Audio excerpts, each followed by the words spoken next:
सिंगरौली की पावन धरा को नमन करते हुए इस मंच पर उपस्थित आज के मुख्य अतिथि पूर्व राज्यसभा सांसद अजय प्रताप जी, हमारे वरिष्ठ राष्ट्रीय संगठन सचिव रूप नारायण गोया जी और इस क्षेत्र के शहडोल से आए हुए प्रदेश संगठन मंत्री तेज प्रताप हुड्डा जी, प्रदेश उपाध्यक्ष रामसिंह जायसवाल जी और मातृशक्ति प्रदेश अध्यक्ष शांतिराज परशुराम जी, सुरेश झारिया जी प्रदेश महामंत्री और इस जिले के जिला अध्यक्ष और समस्त प्रदेश पदाधिकारी मातृशक्ति पितृशक्ति और गोंडवाना गणतंत्र पार्टी के ब्लॉक और जिले से आए हुए जाबाज कार्यकर्ता सभी को मेरी ओर से सत सत सेवा जोहार। जैसा कि ये आज हम सिंगरौली जिले में बस इकट्ठे नहीं हुए हैं, मुझे लगता है पूरे देश में आदिवासियों के साथ जो धोखा हो रहा है, ये आजादी के बाद से आप मंथन करेंगे, आकलन करेंगे तो ये पाएंगे कि आदिवासियों का विघटन होता जा रहा है। सरकार कोई भी हो, कांग्रेस हो या भाजपा हो, आज तक आदिवासियों के नाम पे सिर्फ हर 5 साल में वोट लिया है, आज तक उनको व्यवस्थित किया ही नहीं गया, सिर्फ वो कागजों पे और भाषणों पे। और सबसे बड़ी गलती तो जैसे राज्यसभा सांसद जी अभी आपको कह रहे थे कि सबसे ज्यादा हमारा शोषण किया तो हमारे राजनेताओं ने, जो हमारा प्रतिनिधित्व आज भी कर रहे हैं, चाहे वह किसी भी पार्टी में हो। और आज तक आजादी के बाद जब से चुनाव प्रक्रिया में आए हैं, कांग्रेस या भाजपा में जितने भी हमारे जनप्रतिनिधि गए, कभी भी आज तक राज्यसभा लोकसभा में हमारी बात को रखा नहीं। और जो संविधान में हमको अधिकार मिला हुआ था उसको दिनों दिन कम होते उन्हीं के द्वारा, उन्हीं के हस्ताक्षर से किया जा रहा है। जैसे कि आज केंद्र में सरकार भाजपा की है, प्रदेश में भाजपा की है और राष्ट्रपति आदिवासी है, लेकिन वो क्या, उनको क्या अधिकार नहीं, उन्हीं के हस्ताक्षर से हमारे अधिकारों का हनन हो रहा है। वो सिर्फ मूक दर्शक बनी हुई है और उनके कंधे में रखकर मोदी जी बंदूक चला रहे हैं और दिनों दिन अपने जितने भी दोस्त यार, अदानी हो, अंबानी हो, पूरे देश में चल रहा है कि जमीनों को बेचना और आदिवासियों को भगाना। इसलिए अब समय आ गया है और मेरा आग्रह यह है कि इतनी सी भीड़ से नहीं, हम सब संगठित होकर रहें और आने वाले भविष्य को देखते हुए उन युवाओं से मैं कहना चाहता हूं, आग्रह करना चाहता हूं, जो पढ़े लिखे हैं और हर गांव में ऐसे कम से कम पहले की अपेक्षा आज 10 ऐसे नौजवान युवा जो पढ़े लिखे शिक्षित हैं, उनकी जिम्मेदारी बनती है कि वो अपने आने वाली पीढ़ी को बचाएं और बैठक कर हर वार्ड में, हर गांव में, एक पंचायत में 2 से 3 गांव होते हैं, हर जगह बैठक कर, जैसे पहले दादा अकेले जो गांव-गांव में जाकर संगठन खड़ा किए, तो उनकी बदौलत हम, उनकी विचारधारा हमको जागृत होने के बाद आज हम इकट्ठे हो पा रहे हैं, जो बैठ पा रहे हैं और एक राजनीतिक पार्टी बना के दिया। तो मेरा आग्रह है सब जाकर हम गांव-गांव में बताएं और सभी आदिवासियों को, ST-SC को और जो भी वर्ग हो, जो प्रताड़ित है, पीड़ित है, सभी हमारे साथ आएंगे। ऐसा मेरा आग्रह है कि गांव-गांव में जो सरकारी संस्थाओं को, शिक्षा को, स्वास्थ्य को दिनों दिन बेचा जा रहा है, वो भी सबको दिख रहा है। तो ये बताने की जरूरत है, समझाने की जरूरत है।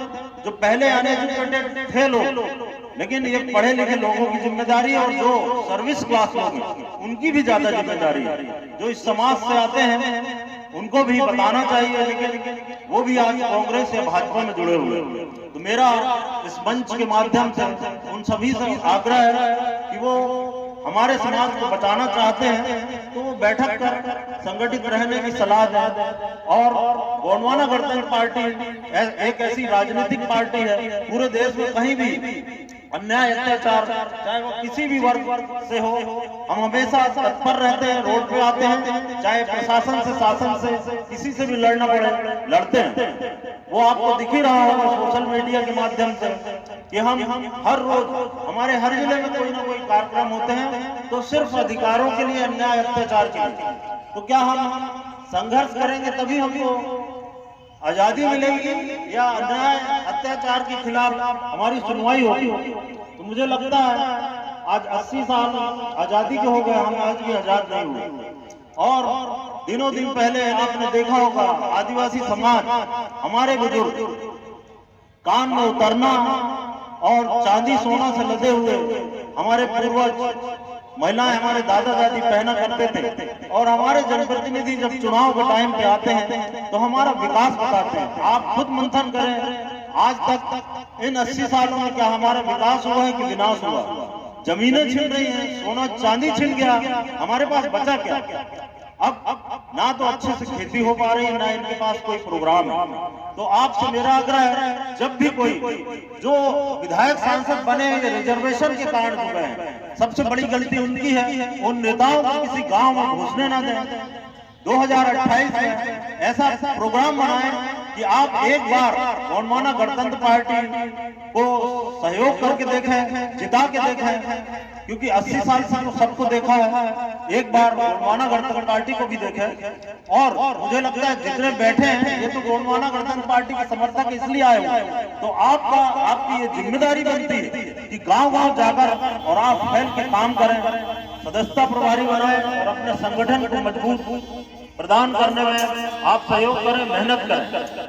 क्योंकि हम लोगों के पास इतना धन नहीं है जो भाजपा, मोदी और इनके साथ जुड़े हुए अंबानी, अदानी जैसे हमारी जमीन शासकीय के नाम पर आदिवासी जमीन को बेचकर उनको सहयोग कर वही चुनाव में खर्च करते हैं। और बाहर जाके जैसा एपस्टीन और फाइल और जो मोदी जी के अभी सोशल मीडिया में चल रहे हैं, माननीय मोहन यादव, इनके जो कारनामे हैं, पूरी लूट की सरकार है। शासकीय भूमि के नाम पर भूमि की लूट, चाहे सरकारी संस्थानों की लूट, ये सब मिलजुल कर शासन सत्ता में बैठे हुए लोग और प्रशासन, जैसे सिंगरौली के जो कलेक्टर शुक्ला जी थे, हम 2 बार पहले भी तेंदुआ में आंदोलन किए, ये उन्हीं का कारनामा था। क्योंकि मैंने अभी देखा एक लिस्ट आई है जो तेंदुआ वहां पर बंदा कोल माइन, वहां आसपास क्षेत्रों में एक ही परिवार के जो दरोगा पाठक, वो जो उत्तर प्रदेश से यहाँ आकर बसा, और आज की डेट में पिछले बार आकलन किए थे लगभग 350 करोड़ को सिर्फ उसके परिवार का बन रहा है मुआवजा। तो क्या वो कब आया और उसकी जांच होनी चाहिए। इसको हम पार्टी के माध्यम से, गोंडवाना गणतंत्र पार्टी के माध्यम से ऐसे लोगों की जांच, और इसमें चाहे पटवारी से लेकर कलेक्टर तक जो लिप्त है उनको कठोर से कठोर सजा मिलनी चाहिए। और ये लड़ाई हम जब तक लड़ते रहेंगे, हम आपके साथ हैं। लेकिन सिंगरौली के पूरे एक कार्यकर्ता, पूरा आदिवासी समाज इकट्ठा हो और हमारा सहयोग करे, हम आपको न्याय दिलाने का काम करते हैं। आज मैं मंच के माध्यम से आपको विश्वास दिलाता हूं कि गोंडवाना गणतंत्र पार्टी हर वो वर्ग, किसी भी वर्ग का हो, अगर अन्याय अत्याचार उसके साथ होता है, चाहे वो प्रशासन हो या शासन में बैठा हुआ मुख्यमंत्री क्यों ना हो, हम उसके खिलाफ यहां से लेकर भोपाल तक लड़ाई लड़ेंगे। बस आपका एक बार सहयोग चाहिए। जो अभी त्रिस्तरीय पंचायत है, चाहे तो आप गांव-गांव में इनको घेर सकते हैं, सरपंच से लेकर जिला पंचायत तक हमारे लोग पूरे ग्रामीण इकट्ठे हो जाएं तो वो बैठे, और जो कार्य योजना बनती है वो पंचायत से बनती है। और अगर हम एक बार जीत हासिल कर लें तो विधानसभा कोई कठिन नहीं होगा। तो मेरा आग्रह यही है, मिलजुल कर संगठन को और मजबूत करें और गोंडवाना गणतंत्र पार्टी को आगे बढ़ाएं, और अपना जो शासन सत्ता में बैठे हुए लोग जो कर रहे हैं उनके खिलाफ एक मिलजुल कर लड़ाई लड़ें। धन्यवाद। मैं इतना ही कहकर अपनी वाणी को विराम देता हूँ। गोंडवाना गणतंत्र पार्टी, गोंडवाना गणतंत्र पार्टी, गोंडवाना गणतंत्र पार्टी।